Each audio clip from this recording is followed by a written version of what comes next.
So the other day, guys, we covered a story about how all these prominent Republicans are going to run against Trump. There's a report that, like, all of them are leaning heavily on the side of, fuck it, let's go for it. I'm going to run against him. Mike Pompeo, Mike Pence, DeSantis, Chris Christie, like, the list is just growing by the day of prominent Republicans who are throwing caution to the wind, and they're like, this guy's not Teflon anymore, let me at him. Well, now we have more evidence that behind the scenes, prominent Republicans are just done with Donald Trump. So you see on the screen here, Brit Hume. He's a old school Fox News senior political analyst, and this guy is as connected can be within the establishment Republican circles.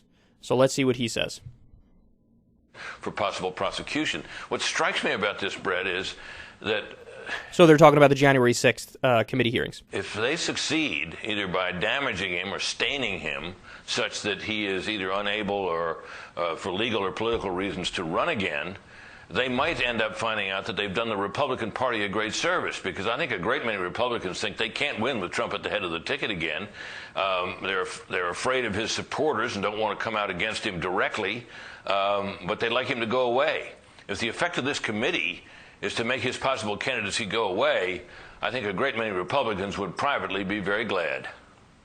That is fascinating. Now, so there was evidence of this leading up to this point, and it was something that I kept pointing out, but I didn't see many other people pointing out. There was a poll that came out from a respected polling outlet that said only 15% of the country wants to keep talking about the 2020 election. Only 15% of the country. Now, what has Trump been doing? Literally nothing but that. He cannot stop talking about the 2020 election. It's all he talks about. And he's leaning into, like, this Mike Lindell stuff and Dinesh D'Souza stuff and this insane fringe that are not respected. I mean, Dinesh D'Souza was found guilty of election fraud, and he did an anti-election fraud movie. It's comical.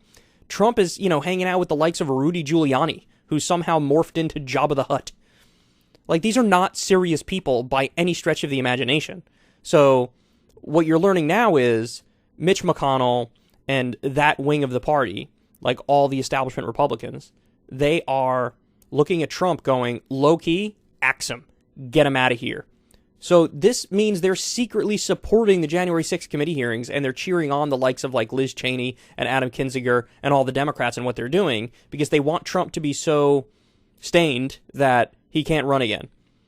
Either, like he said, either for legal reasons or political reasons. So this is astonishing. Now the question arises, though, are we going to face a 2015, 2016 type situation where Trump rises from the ashes and ends up curb stomping his way to victory again because the polls are still in his favor among the Republican base? Or are we looking at a situation that's, more like 2020 or this post-2020 world where he already lost once and now the Teflon era is done, and he could even potentially get embarrassed in a 2020 race? But this is really interesting stuff from Brit Hume, giving you, a peek behind the scenes as to what's going on in Republican politics. And low-key, they love this January 6th committee thing because, like he said, they cannot come out directly against Trump because they're terrified of Trump's base.